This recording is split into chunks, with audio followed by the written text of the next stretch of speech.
Hello, welcome back to the Left and Pass. Welcome back to another video. Today I'm at the Chief Vann Historic Site House.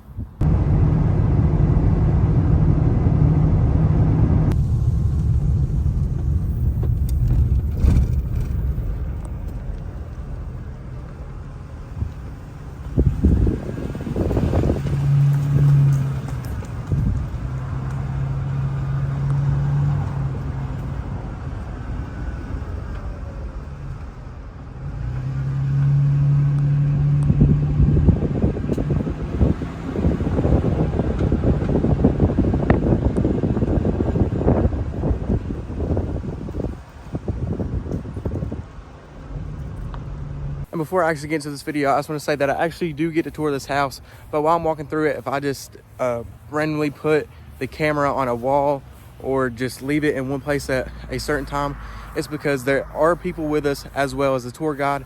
I'm trying to keep them off camera as much as I can for their privacy.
But the Moravian missionaries write that Joe Vann built a two-story brick house in 1819. So there is a bigger likelihood that this is the Joseph Vann 1819 house, which would still make us the Vann House, which would still make us one of the first brick houses on the Cherokee Nation.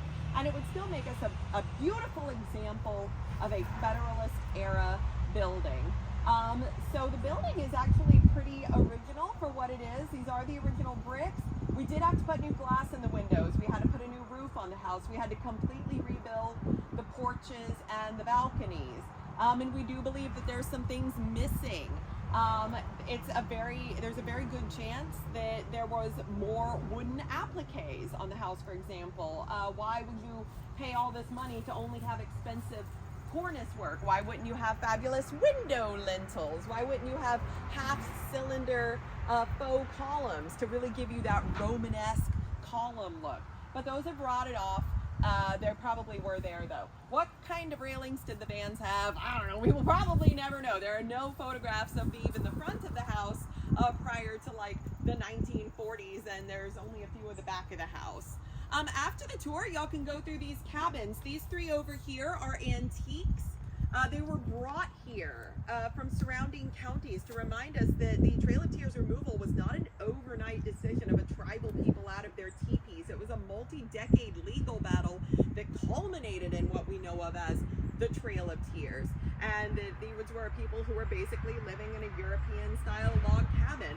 So these were dated to about 200 years old, making them most likely Cherokee built. This two-story cabin here is not an original cabin. It is a replica that we have turned into an exhibit about enslavement. Again, the biggest source of wealth for the Vanns was probably the ownership of over 100 enslaved Africans, and what little we do know about the specific enslaved Africans, we talk about in there. So y'all can go into this cabin upstairs and downstairs after the tour. Do y'all have any questions before we go in? Let's do it.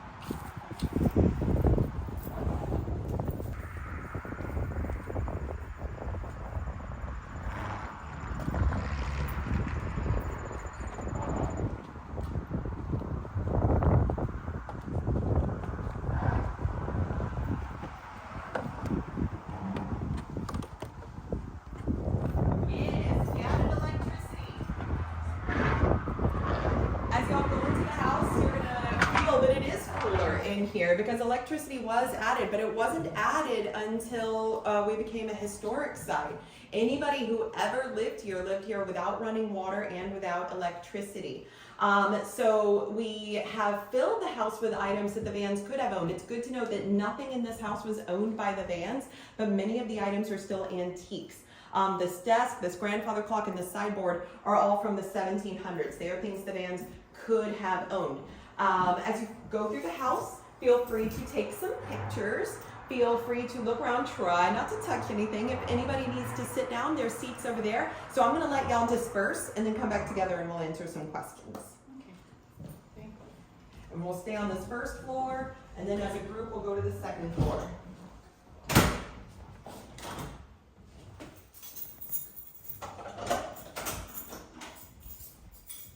As you'll go through the house, please note that the woodworking is authentic, but it all required deep cleaning and restoration. So the crown molding, the floor molding, the woodworking on the staircase, the mantles, the door frames, and the window sills are probably all original, but they did all require deep cleaning and restorations. Both the four colors of paints mean different things. So honestly, we have no way of knowing. So we used to say that to people, but truth be told, we have absolutely no way of knowing why James Vann painted the way he did. It's not written down anywhere, but I can tell you is these are colors that are actually common to the period.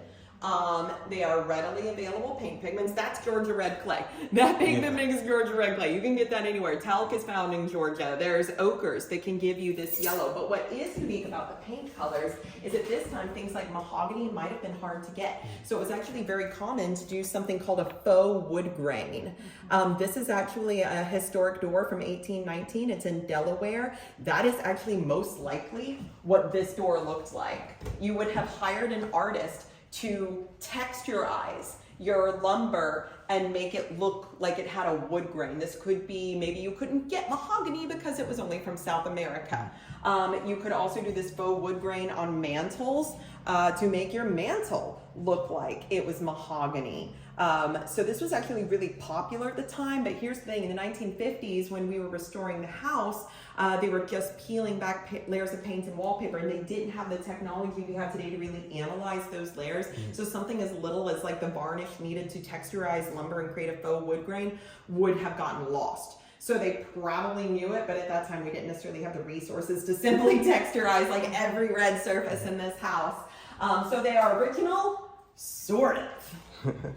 Those are very interesting, aren't they? Yes, these caps were actually not original, so it's very likely that these caps, that there were caps on these posts, but by the time that they got here in the 50s, they were long gone. So these were copied from another local historic home.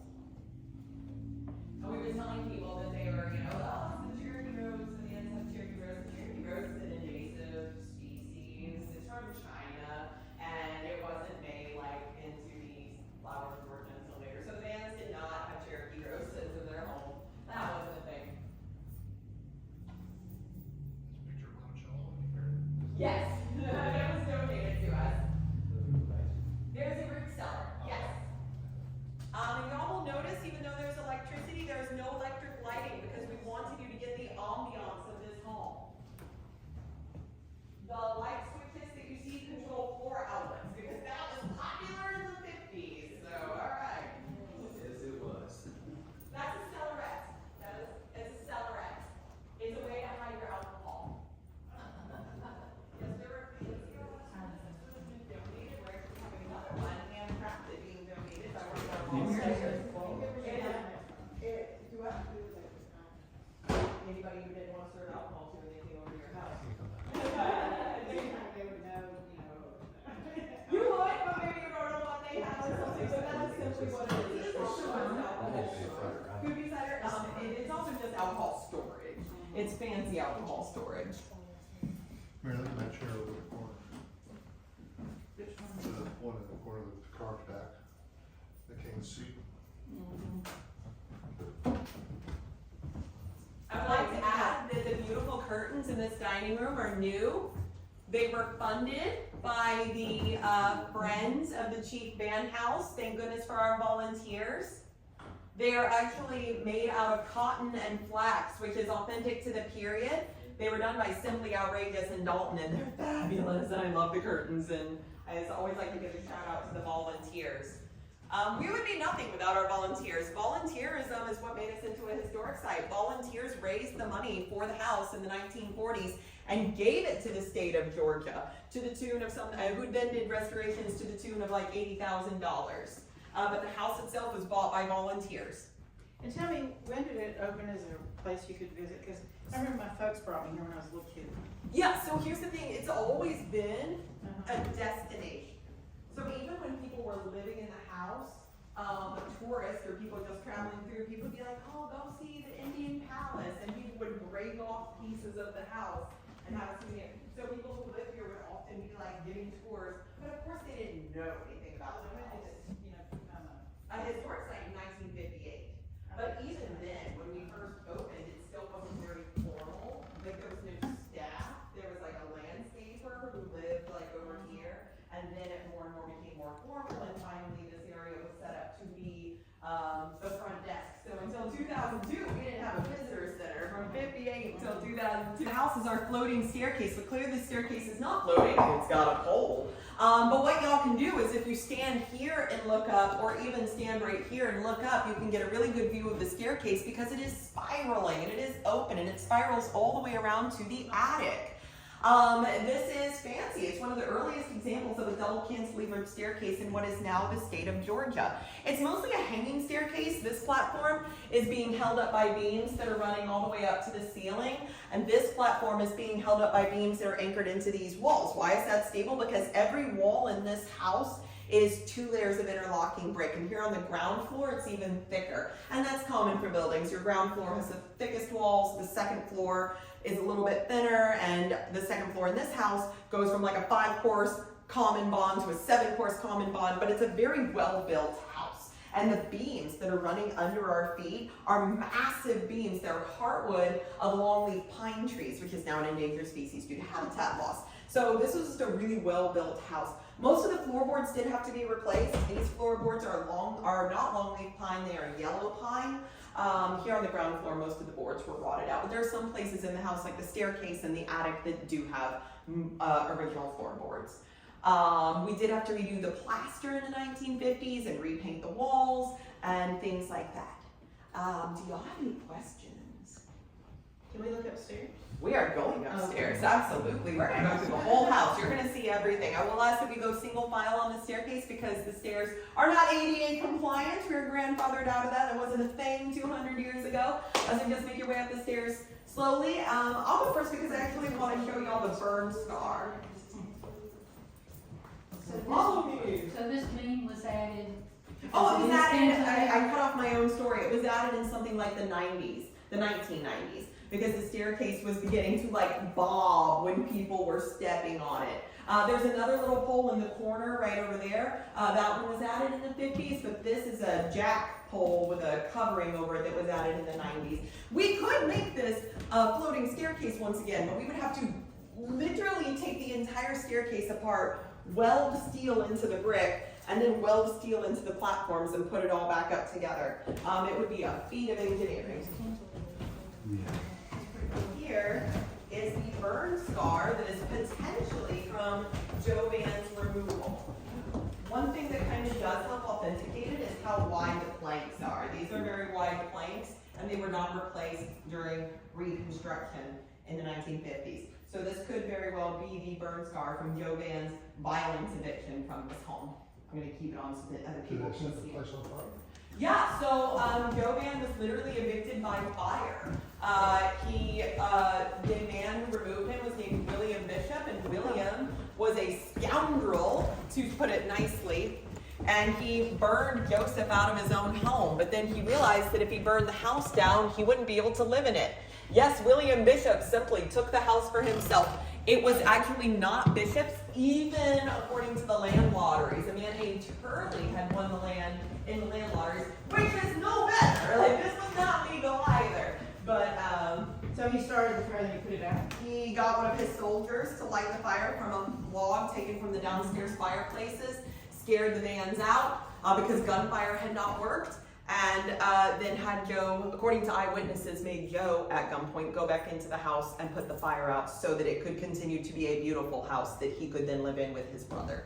I have not confirmed this, but my predecessor in this site has told me that William Bishop was later evicted from the house for embezzlement from the newly founded town, American town. So he was a real person. He had been harassing Joe Vann for more than a year. Joe Vann sued him successfully for trespassing. So what we see here is somebody who is insanely jealous.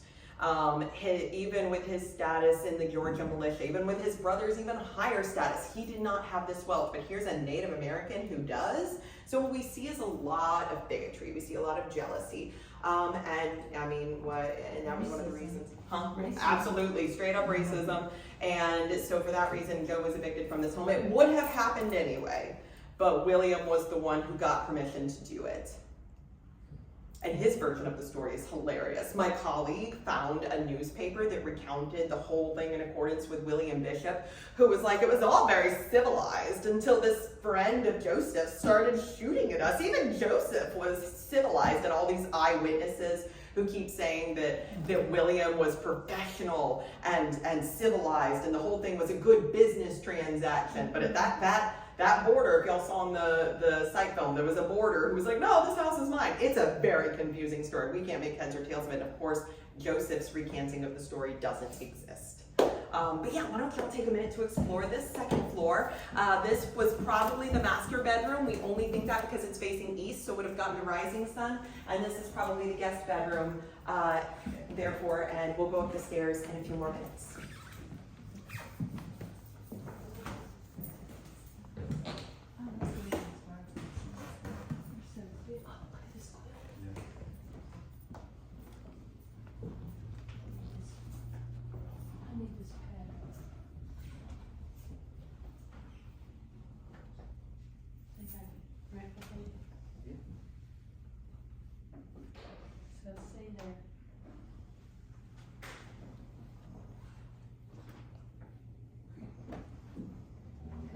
The portraits in this room are of high-ranking Cherokee. These are copies of a Congressional Library collection that was donated to us, the McKinney-Ellis collection. McKinney was actually in Andrew Jackson's administration, and he thought Native Americans were fascinating, and he was sad that they were about to become extinct. And he said so. And so he would go to different tribes and ask for their photographs for the sake of history. What, since you're about to be extinct, may I have your photograph? And Native Americans said yes. So that's what we have going on in here. The only one that is not a Cherokee is on this south wall. That man is actually I can't remember, but he's of a different tribe, and Shawnee, he's a Shawnee. And I put that there simply to remind us that the Cherokee were not the only tribe that had assimilated into Western culture. They are simply the most popular in our history books. My great-grandmother was Cherokee, and she was born, they were actually from, it started out in North Carolina, but came out of Alabama. But then they ended up in Missouri, and my great-grandmother's name was Missouri. She was really named after the Cherokee, because she married an Irish.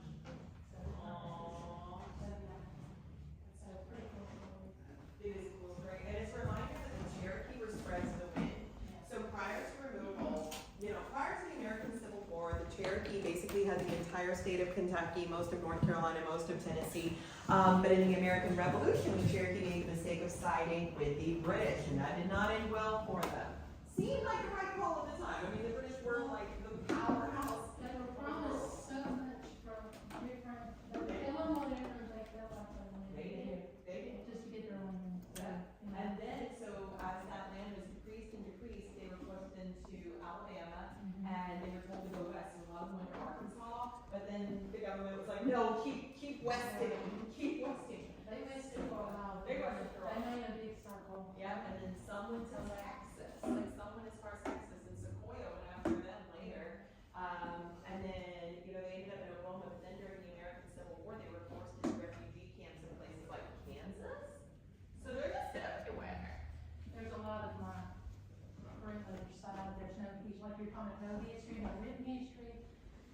the photograph is more of my, that's what they got, so.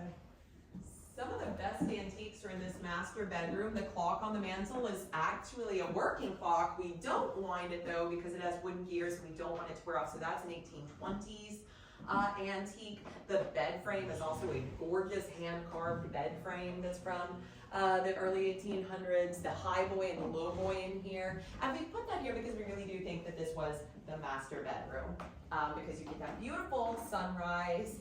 And there's a beautiful view of what is now Fort Mountain State Park. And the view actually would have been better because the Vanns were clear cutting for agriculture and their sawmill, of course. But there's also some of the more aggressive items in this room. Y'all saw the gambling, y'all saw the alcohol, there's a replica dueling pistol. And this is a reminder that though James Vann did many good things for his people, he had mental issues and also suffered from severe alcoholism. We're not exactly sure what he really might have had. He might have had something as mild as seasonal depression, but the alcoholism would have exacerbated that. We can tell you that James Vann was volatile. His mood swings would make your head spin. But he did have rational thinking. He was cruel to so many people, but always kind to the Moravians because he desired a positive working relationship with them. The Moravians come out of what is today Winston-Salem, North Carolina, and they had, at that time, in that area, there were silversmiths, gunsmiths, tinsmiths. They were master craftsmen of every variety. So James Vann had every reason to have a positive working relationship with them. Now, Joe Vann seems to have been less the unstable alcoholic that his father was. The Moravians do always say that Joe's house was a house of entertainment. Now, I don't know what that means to like an early 1800s Moravian, but nobody ran in fear from him the way they did his father. When y'all are all done, when y'all are done looking around, we'll gather back into the hallway and talk a little bit more about architecture. We'll go in a minute. That's fun.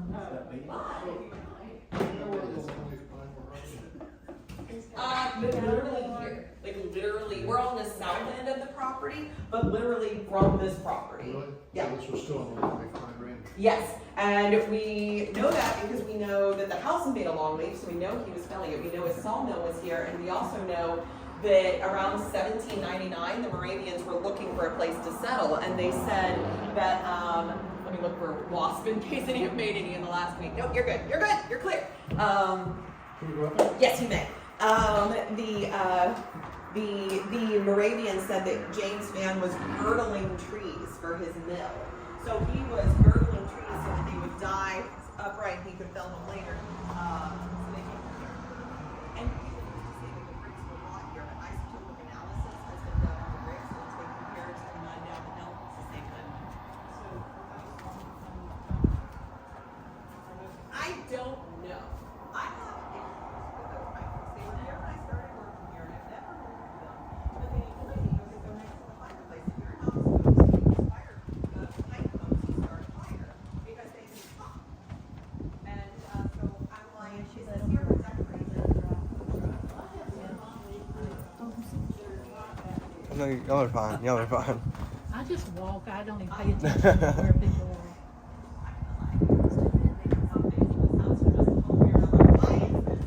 It's nice out here. It's up there for 200 years. 200 years, and we've had to, state parks as a whole has actually been much better in the last few years about formalizing our donation process so that we don't have either too many of the same things or things that we can't take care of, or making sure that the donation is actually a permanent donation and not a loan.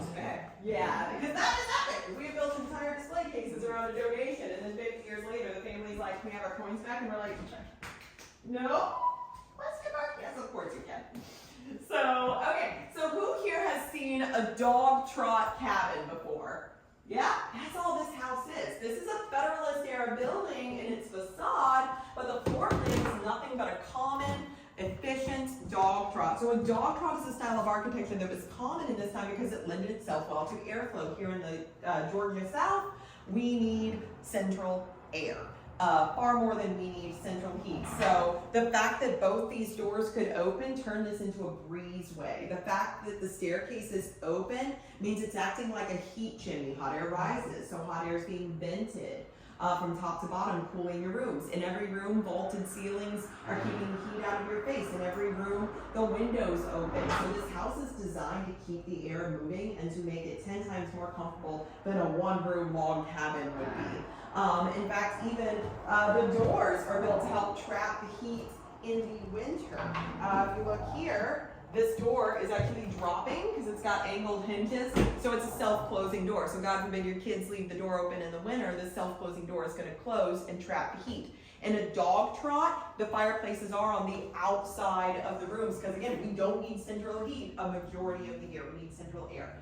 A typical dog trot is just a one-story cabin with an open hallway that doesn't have doors. And in the winter, you would hang like quilts or something to keep the wind out.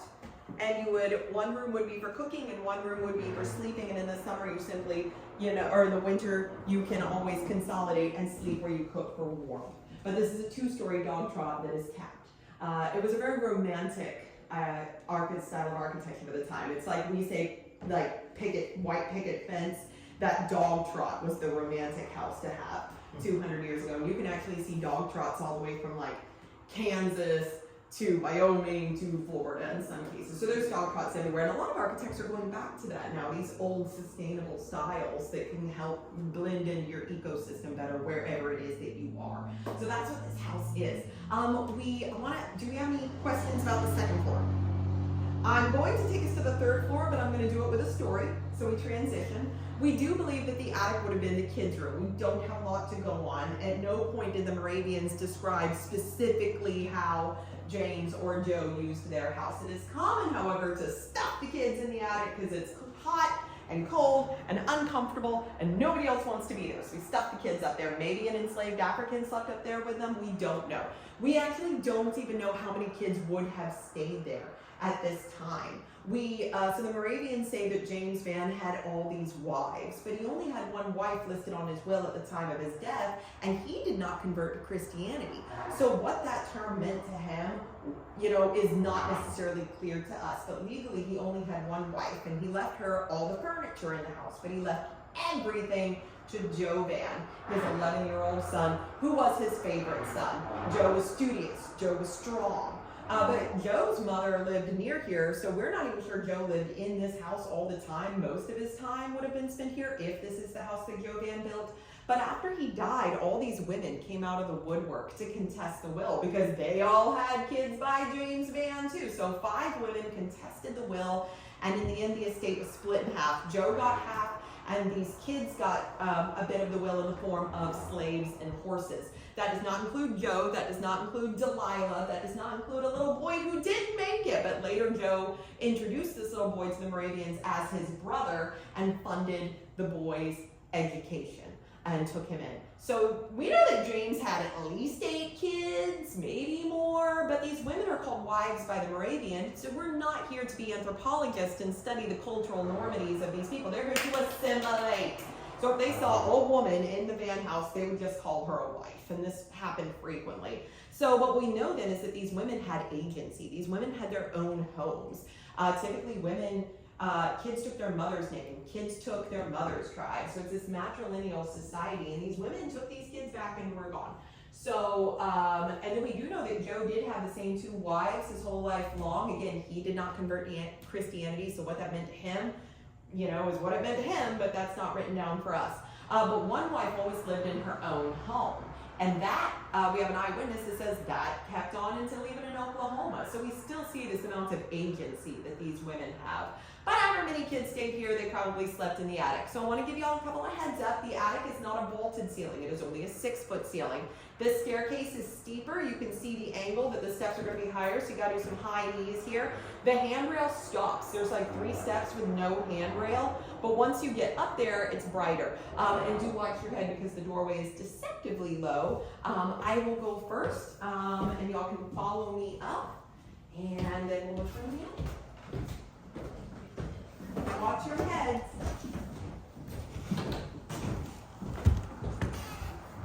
Yeah.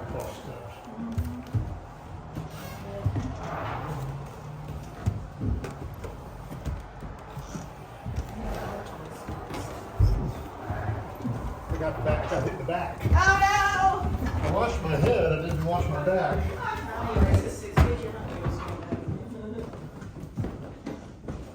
At least with your head not bent. Yeah. Which reminds me of, it's a little bit taller than, you know, Yeah, it's Old not a iron level size. 6 foot. You're gonna walk over here and suddenly like the ceiling sinks a bit. So this is the only room in the house with all original floorboards. You can tell from the length and width of these planks, they were felling pines that were well over 100 years old at least. They might have all come from the same tree. These would have been the least expensive boards to them because they're not as finished. We think that this would have been the boys' room because the girls would have wanted the privacy of the door. And we put the least amount of antiques in this room because when I tell a field trip that this is the kids' room, they're like, touch all the things. So y'all take a few minutes to look around.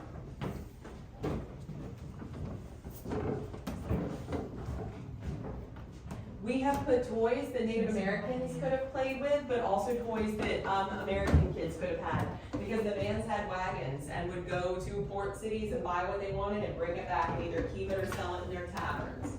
And that's from the Moravians who said that. So the Vanns could have whatever they wanted.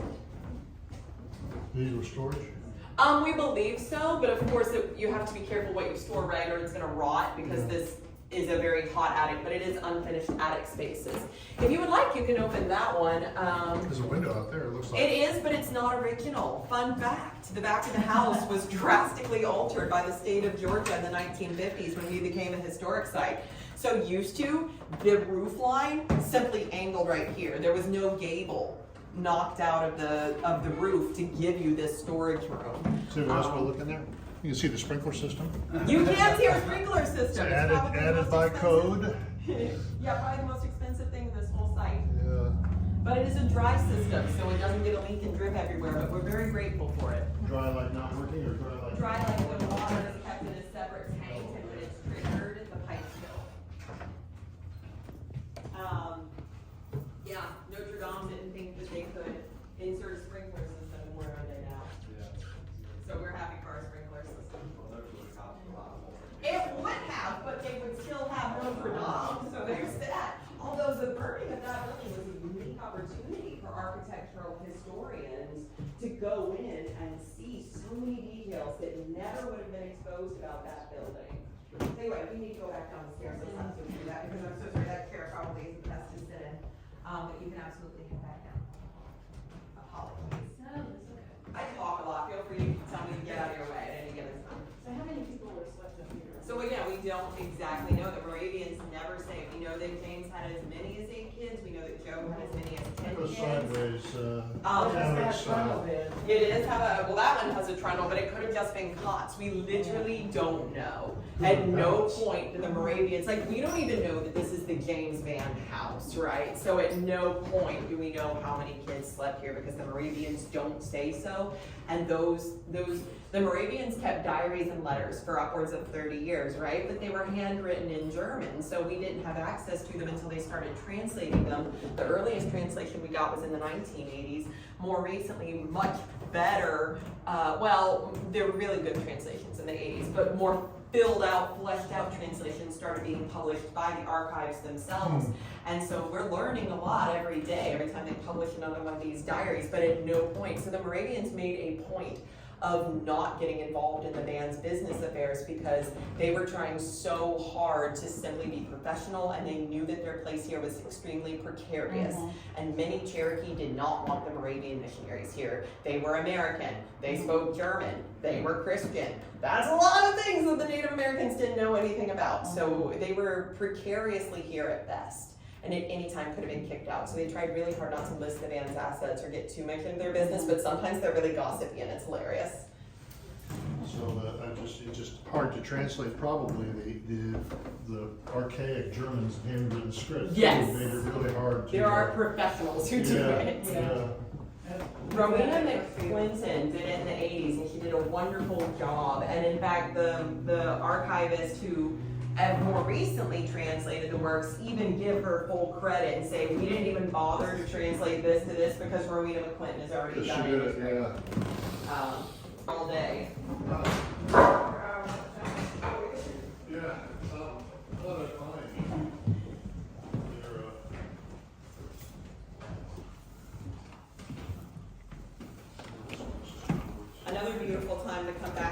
candlelight tours. We decorate the place for a 19th century Moravian love feast.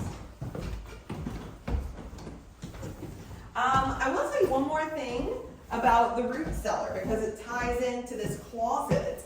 So I told you all that the staircase began to sag. It probably did so because it was old, but it definitely did so because support beams were cut out from under it. 200 years ago, this door right here was a closet, a little under the stairs, Harry Potter closet, boy playing with the spiders, but now it's a creepy staircase.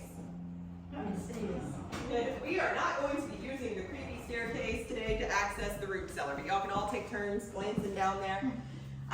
What I do like about this is that you can look and see that the walls are brick underneath the plaster, and you can see the size of the support beam that was cut through. If you look where it says watch your head, that's the size of the support beam that was cut through to make this interior staircase. So at some point, the American families occupying this home decided they wanted interior access to the root cellar. They did that for their own reasons, but they literally cut through support beams and put a Band-Aid on it. But it was not good for the house. So many years later, the staircase started to sag. So now we have interior access to the root cellar, but the Vanns didn't. This was just a closet. So we're gonna go see the actual root cellar, but are there any other questions about the inside of the house right now? No. That's okay, let's head out this way. So again, this is the slave door.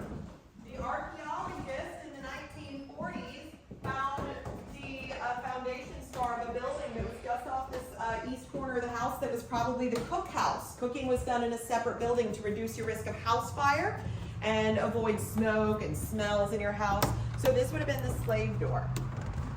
Reminding us that enslavement by a Native American basically looked, oh my gosh, I'm so sorry, I didn't know you were still in there, oh my gosh. I have an 80% survival rate. So reminding us that enslaved people living here had it no better than enslaved people in the country of America. A lot of people seem to think that it would have been better to be owned by a Native American. It would not have. You were treated the same. It's a little bit cooler up here. Do what? A little bit cooler. Like in the mountains? Yeah. Yeah, but the Americans had mountains. Why don't y'all come around and stand in the shade over here of this tree so that I can talk about the back of the house? I was thinking about cooler outside. Oh, well, definitely. It's a little bit cooler. But otherwise, the day-to-day life would not have been very different. So there are some things that are authentic that we've added on. For example, the archaeologists did find a brick walkway that took you to what was probably the biggest barn on the entire Cherokee Nation. Things like that. But this actually is the back of the house. A lot of people think it's the front of the house because it has this big balcony, this big porch, this big gable, but it's actually inaccurate. How do I know this is the back of the house? Well, that's a slave door. That's a root cellar door. The root cellar door throws off the symmetry of the windows, and even the brick pattern on this south-facing facade is a less elaborate brick pattern than the north facade that y'all came in. That was a staggered bond. This is a 5 and then a 7-course common bond. All these things tell me this is the back of the house. Why does it look like the front of the house? Well, fast forward to the 1900s, they were not using this as a slave door, obviously. They just opened up, and plus the original staircases were gone. Probably the Vanns' porch and balcony was only as wide as these 2 columns, and the slaves would have had a separate staircase. And whatever roof the Vanns did have on their balcony did not even touch the cornice work. When you're in our visitor center, take a look at the photos of the house. The roof line is uninterrupted from that corner to that corner. The cornice work does not break, but now it's busted out for a gable. Why? So in the 1940s, the state of Georgia said, we're rebuilding the house. Which side of the house is the front? And instead of doing their research, they asked the locals, who, bless their hearts, did not know. So the locals all said this was the front of the house. So then the state of Georgia looked at their fundraisers and said, what do y'all want this front of the house to look like? And the fundraisers said, Tara, make it look like Tara. We want bell skirts. And so they did. They busted out the roof line, added fake columns to the slave door, and overexpanded things to make this look like the front.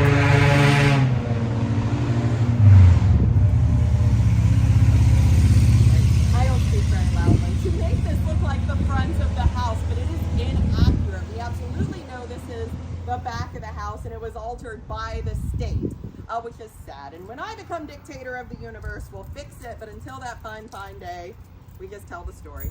I'm gonna take y'all into the root cellar. Please note the steps are very stable, but the last step is the tallest. So watch out for that last step. It's a doozy.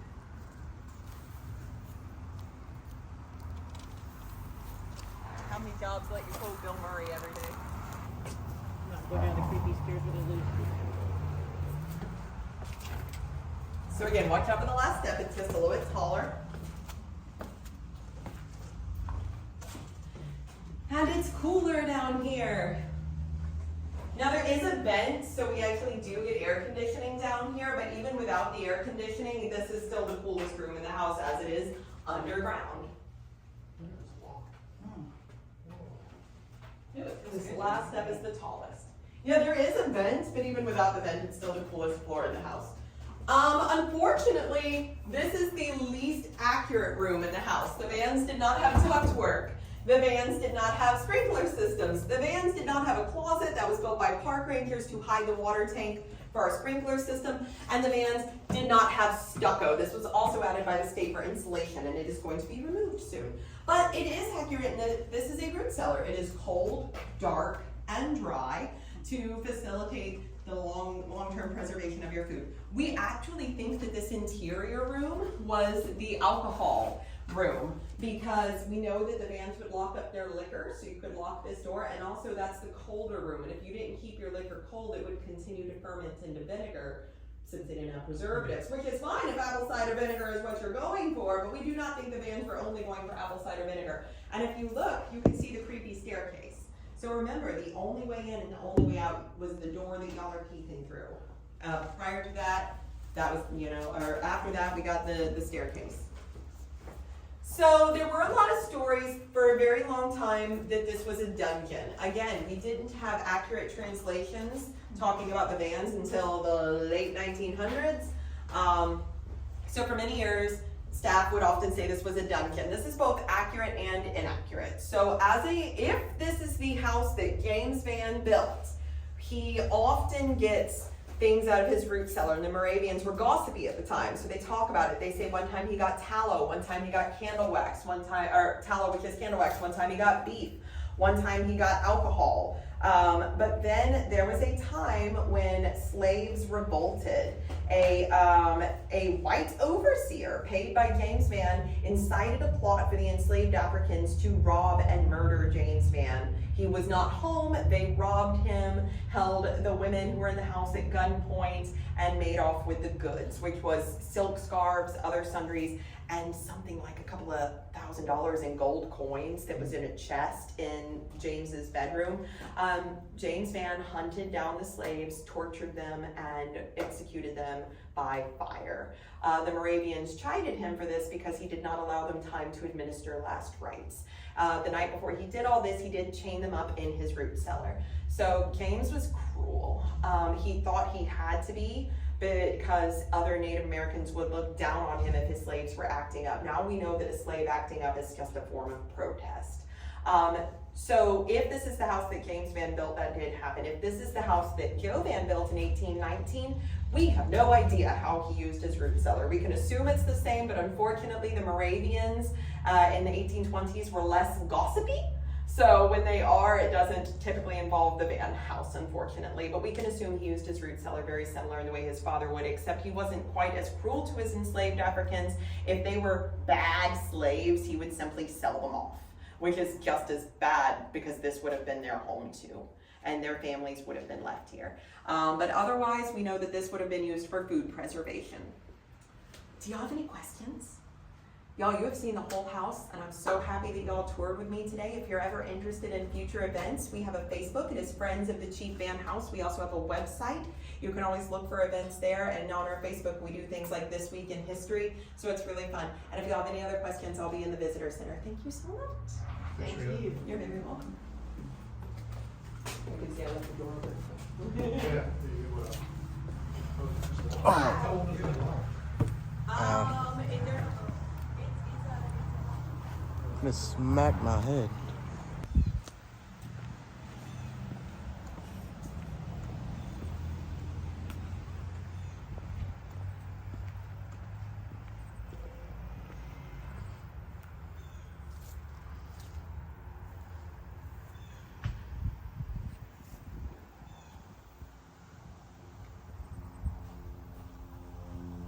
This is the Vann kitchen and workhouse. The kitchen was separate from the house mainly for safety reasons. Having it separate made the risk of house fires drop tremendously because most house fires start in the kitchen.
And the building I'm walking to now is the reproduction of Vann's corn crib.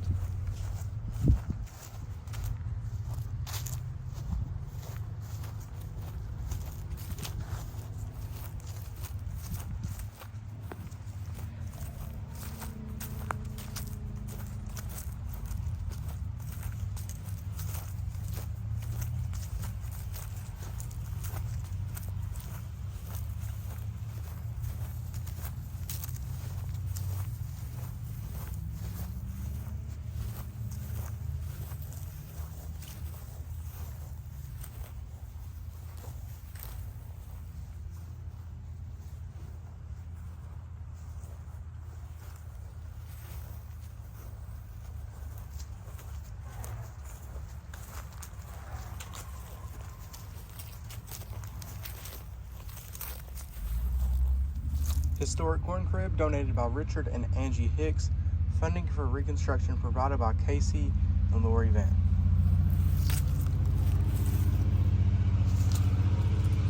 So as I just read, this was a corn crib. And I'm sure if you watched the new Achota video, you've seen many corn cribs. This is where they would store corn to keep it off of the ground.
And right here, as the sign says, Vann's corn crib, a reproduction of Vann's corn crib.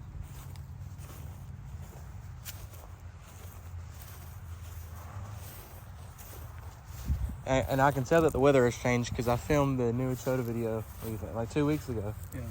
And it was like 90 degrees whenever I filmed that video, and it's a nice 76 degrees right now.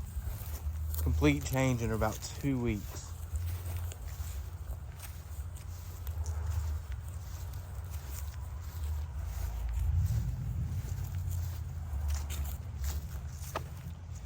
And New Achota is about maybe 16, 17 miles down that road.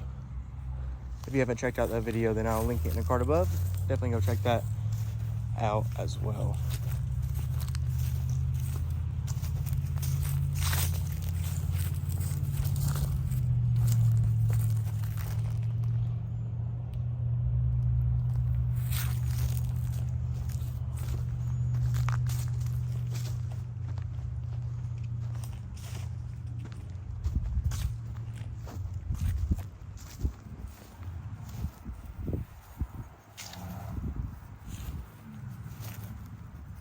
And this is a garden right here. Many flowers in it.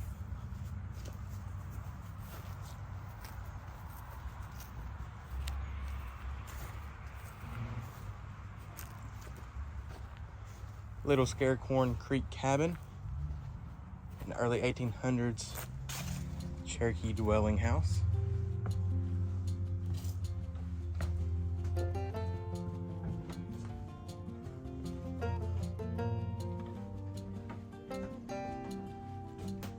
Right here is the bed key.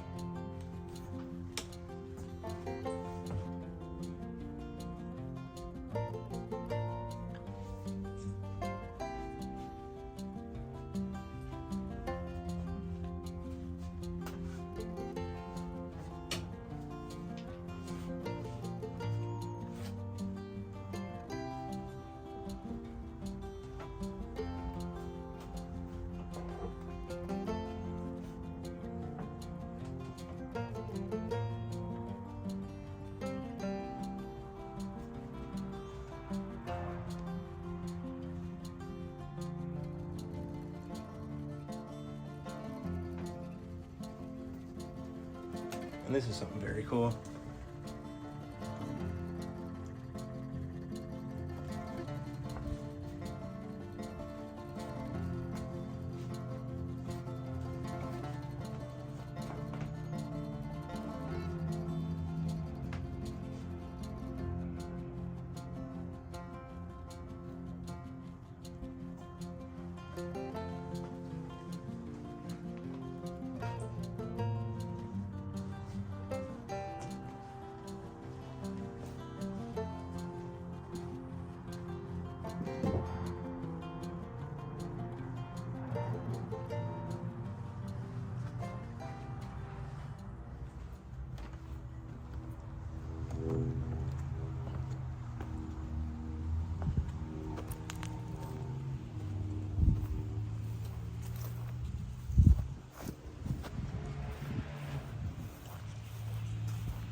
And this is the Cahulla Creek corn crib.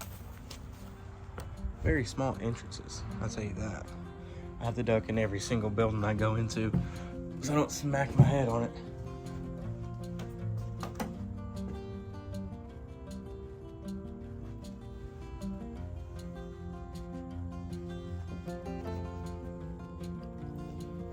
Lots of farm equipment in here.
This is the Sugar Creek cabin.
looks like a little outhouse in the back of the Sugar Creek cabin.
But now I'm gonna go inside the visitor center and look at the museum.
And this is Levi Branham, a slave from the Edmondson Plantation.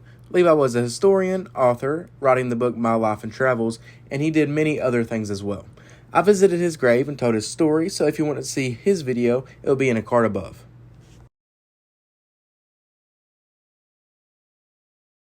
And this is the Moravian Mission, which I also made a video over, called God's Acre, and that video will be in a card above as well if you want to check it out.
Okay, this will be all for today, guys. I hope you did enjoy that video. If you did, make sure to leave a like on it. Also subscribe down below if you haven't already, because it's free and it helps me out a whole lot. So definitely do that if you haven't already.